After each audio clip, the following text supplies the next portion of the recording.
In this very final clip, I want to talk a bit about user experiences and user experience design. I'm actually not at all an expert in terms of user experience and user experience design, but when I hear about this or when I read about this, I constantly hear terms like seamless design. That seems to be really like the holy grail of user experience design, such that your user who is using something doesn't really realize any friction.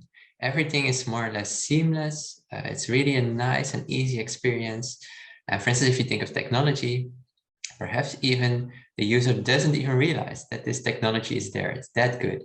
It's a bit as if you're sort of going to a restaurant and then people say, the best waiter is a waiter of which you don't actually realize afterwards that he was there at all.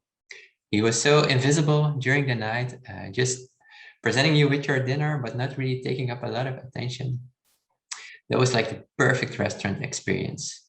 So you could really focus on the things that it's about, right? Your dinner and perhaps your company and so on. You didn't even notice that this waiter was there. I feel like in the field of user experiences, that's more or less the same. In the case of technology, you simply use something without any friction at all. So this also reminds me of Steve Jobs presenting new Apple products, right? You take this product out of the box and immediately sort of, you know how things work and everything's so easy and everything's so nice and it immediately works. You simply forget about all the technology that's sort of behind this. And also when I Google for things like this, I'm coming across blogs like this one. How would the perfect user experience look like? I don't think that's a grammatically correct sentence in English, but still, there are things like the ultimate user experience need to be integrated as closely as possible. So close that we won't even feel separation between us and what we can do with the UX tool we created. In terms of a user interface, there won't be a user interface. You don't even notice that it's there. The user interface would be us. It's almost like very spiritual, right? There won't be an experience. We will be experiencing it as it unfolds in front of our eyes. That's sort of the ultimate goal, right? It needs to be seamless design. You don't even notice that it's there. Of course, in the case of virtual reality, that's also more or less what the future may look like, right? So technology is improving and improving. Perhaps at some point, those virtual agents and avatars, they're so realistic, they look so real that you sort of forget that they're fake, or perhaps even worse, that you can't really tell whether they are fake or not. So they're already there, those deep fake videos, right? You can't really tell yet. You can't really tell anymore whether those are actual people or sort of fake people in those videos, or whether those are actually fake videos of real people. So also in this case, it might seem very tempting to sort of go for this seamless design and sort of make people forget that technology actually exists. And perhaps the big tech companies are actually going there without really caring too much about what the consequences of this are.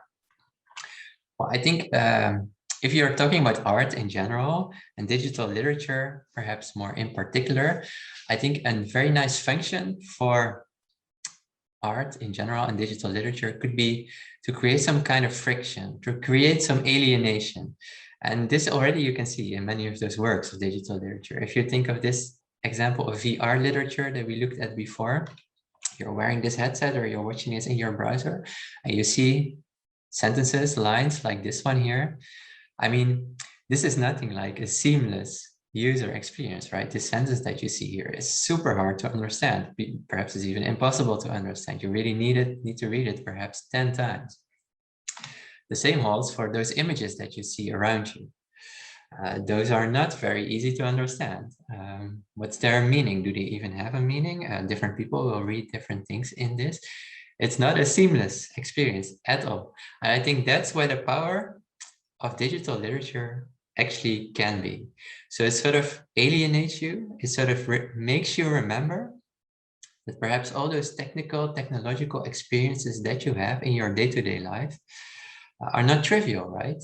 And they are also not the only way in which we could use technology in our world, in our everyday lives. So they sort of make you think about different worlds or different ways in which the world could be experienced or different ways the world could look. And I think that's a way more fruitful way of thinking of digital literature, for instance, compared to just seeing it as a solution for everything. Perhaps the force, the power of digital literature and art in general is in sort of alienating us a bit, making you think about different options, different ways of looking at the world, experiencing the world in a different way, making you realize it's not trivial. It's not necessarily the case that everything always has to be seamless. There may be some friction. Perhaps some friction is good because it makes you think more. It gets you some novel insights. Right, and I think that would be a nice conclusion for this course in general. So every now and then, use VR, use AR perhaps to make it, get you out of your comfort zone, make you experience new things that are not necessarily all very seamless and very clean.